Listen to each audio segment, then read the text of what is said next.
అందరికీ నమస్కారం. వెన్నుపోటు అంటే గుర్తొచ్చేది చంద్రబాబు నాయుడు గారు. చంద్రబాబు నాయుడు గారికి మరో పేరు అని చెప్పుకోవచ్చు వెన్నుపోటు.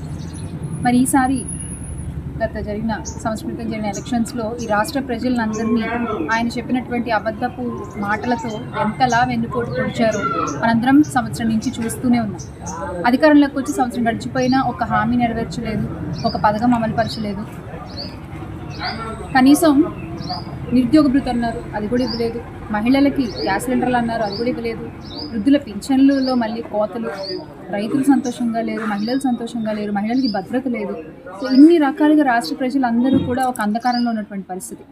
మరి వీటన్నిటినీ కూడా నిరసిస్తూ ఈ కూటమి ప్రభుత్వాన్ని వ్యతిరేకిస్తూ ఈ కూటమి ప్రభుత్వంలో జరిగేటువంటి అరాచకాలన్నింటినీ కూడా గొంతెత్తి చెబుతూ ప్రతి జిల్లాలో కూడా జూన్ 4వ తారీఖున వెన్నుపోటు దినం నిర్వహించాలని చెప్పి వైఎస్ఆర్ కాంగ్రెస్ పార్టీ నిర్ణయించడం జరిగింది.